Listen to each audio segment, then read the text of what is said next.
My name is Chris Toplack, and this is A View from the Top in support of my friends over at the Reaction Room Wrestling Podcast. This is where we discuss pro wrestling news and rumors, mainly in regards to the WWE. And let's start there.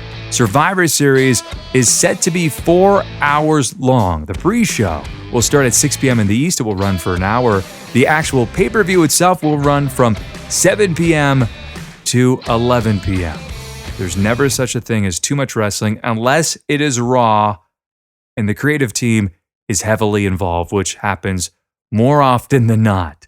Would Vince McMahon consider selling the WWE? Before you respond with Chris, no chance in hell, just like his theme song, you might be surprised by what he had to say. During a third quarter earnings call earlier in the week, the chairman of the board was asked about a potential sale of the WWE, and said the company is open to anything, but controlling their own destiny is still a top priority. That makes sense. But of course, they're business people. So he said the WWE is open to listening to offers. Now, when specifically asked if they received an offer that would allow them to still control their own destiny, Vince simply said, "We're open for business." Take that as you will. Speaking of business and business doing well for the WWE, how about the WWE Network? Is currently the number 5 top subscription streaming service in the US. Netflix, Amazon Prime, Hulu, and MLB TV are ahead of them. Talk about some pretty formidable company. The WWE announced just on Wednesday, the 205 Live premieres November 29th on the network. Here's the press release. A 1-hour in-ring program called 205 Live, showcasing WWE's new Cruiserweight division, will premiere Tuesday, November 29th at 10 p.m. in the East, exclusively on the WWE Network. I'm surprised they didn't throw in $9.99 in there. The live weekly show will be called by Mauro Ranallo, the voice of SmackDown Live, and Corey Graves, color commentator for Monday Night Raw. That is a great duo calling the action. 205 Live will feature superstars that are, of course, 205 pounds or under.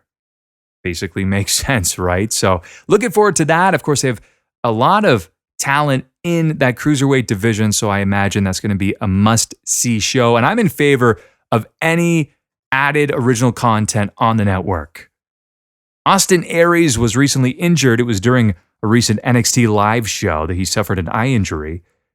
If you've seen the photo, it is grotesque. His eye is swollen to the size of an apple. He has stitches underneath it. It's brutal. He took a kick from the King of Strong Style right to the face, Shinsuke Nakamura, and basically put him down to the mat. On Monday, PWIinsider.com reported that Aries suffered a fracture, and he's set to undergo surgery this week. So he's going to be out of action until about early 2017. Very disappointing. As you may recall, he was teaming up with Roderick Strong for the Dusty Rhodes Tag Team Classic. So he's out of that. As for Strong, that could, of course, make way for his push, which has been rumored, right? Brian Alvarez is reporting that despite being the SmackDown Women's Champion, Becky Lynch may soon see a decrease in promo time. So where is this coming from? WWE's Executive VP of Television Production, Kevin Dunn, reportedly hates her accent. And it's a confirmed fact that a lot of people hate Kevin Dunn. Look up all the stories, look up all the rumors. Most people really don't like him. One of my favorite stories, by the way, was Jim Cornette's story about how he made Kevin Dunn cry at Vince McMahon's house. Definitely look that one up. Stephanie McMahon had a contract extension. Are you surprised by that? I'm certainly not. So it was considered, quote, a wrestling contract extension between WWE and Stephanie McMahon. It was signed recently. So she's going to be sticking around the company until at least October 7th of 2019. WWE Hall of Famer Edge and former star Beth Phoenix, they actually got married over the weekend. And that was actually near their home in Asheville, North Carolina. I believe they have 2 kids together now. Could be wrong, and it's just one, but nevertheless, they officially tied the knot. So congrats to the Rated R superstar in Beth Phoenix.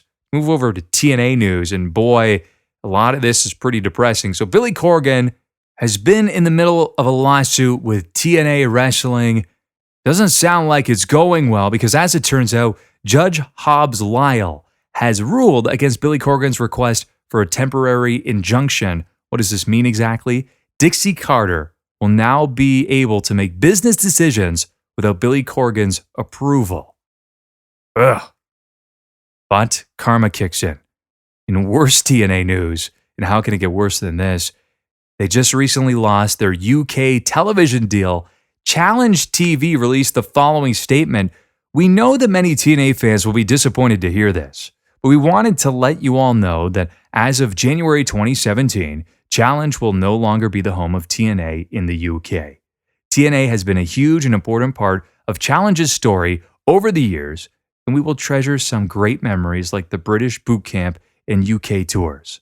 We've been proud to bring UK viewers coverage of TNA and have huge respect for the company and its fans. TNA is packed with great talent, and we know that they will continue to do great things. We wish them all the very best. To add insult to injury, this was one of their biggest revenue streams, and just like that, it's gone. That could be the fate of TNA as we have it. They're losing revenue streams and they're owing millions of dollars worth of money, and they bring in Billy Corgan and there's already friction between him and Dixie Carter. It's not going to end well. It's not a prediction. That's a fact. That does it for another edition of A View from the Top.